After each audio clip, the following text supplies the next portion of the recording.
Spick and span, spick and span. I am the innkeeper, yes I am. Spick and span, spick and... Oh, well, hello. I have some visitors. Welcome. I'm the innkeeper, and I have a story to tell. So sit back, relax, and let me tell you all about a very special story that happened just recently. A little while ago, the great Augustus, the emperor of Rome, decided to tax the people. In order to do that, he needed everybody to go back to their hometown and be counted. So, the decree went out. All the people must return to their own homes to be counted. Well, that's very troublesome for a lot of people.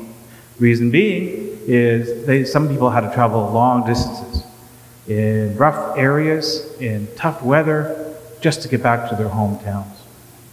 Now, just before that decree went out by Emperor Augustus, there was a young lady, her name was Mary. Now, Mary was one day sewing along with her, doing her sewing, and a bright light came upon her. And that bright light shone very, very bright. She looked up, and there, standing before her, was the angel Gabriel. Now, she was very afraid. And Gabriel said, Mary, don't be afraid. It's okay. For I bring you great news. You are to have a baby boy who is the Son of God, and you will name him Jesus. Mary was very excited about this. And she said, great, I'll tell Joseph tomorrow. Now, the angel Gabriel that night came to Joseph in a dream as well and said to him, you are to have a son, and his name will be Jesus. So the next morning, Mary, all excited, came running up to Joseph. Joseph, Joseph, I have great news to tell you. Can you guess what that news might be? No, it wasn't that she finished her sewing.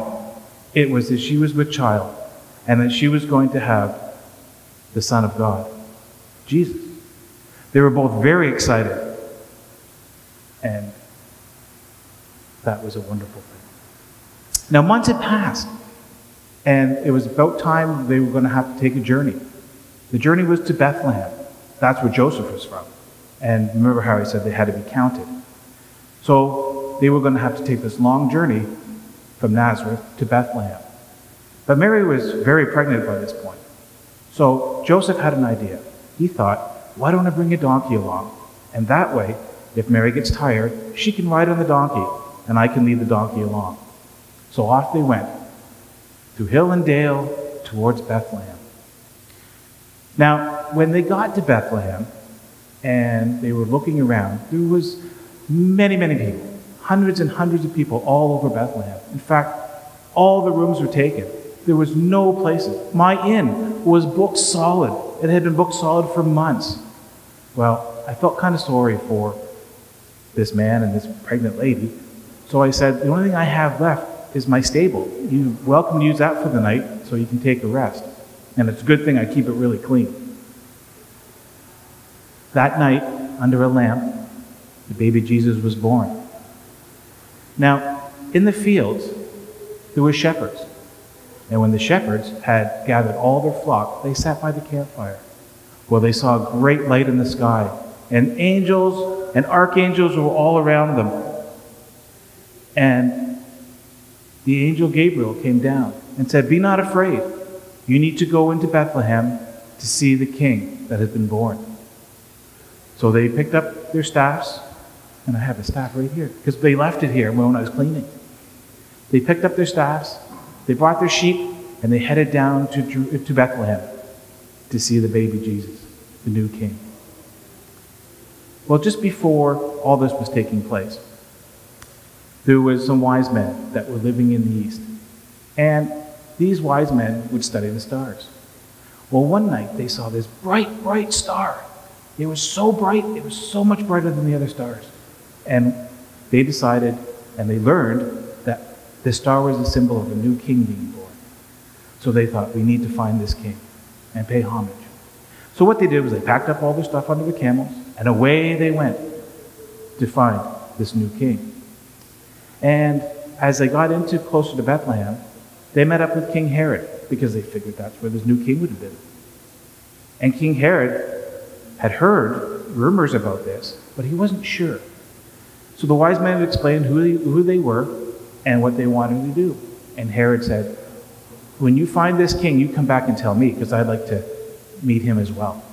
So off they went, and they followed the star over the town to the stable in Bethlehem, where the baby Jesus was.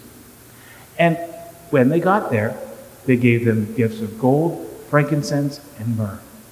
Now, when I was cleaning up the stable, one of the kings left his crown, but I think this was an older crown for him, but that's okay. So I have a few more things. After they gave homage to the baby Jesus, and they gave the gold and the frankincense and myrrh and all the gifts, they had a dream not to go back to Herod. So they went home by a different way. And that is the story of how the baby Jesus was born. I'd like to thank you for coming, to listening to my story. I got to go back and clean up the rest of the stable because I always have to be prepared, and I have to always keep my stable clean because I never know when I might have to use it again. But before you go, I'd like to wish you and all your loved ones a very Merry Christmas.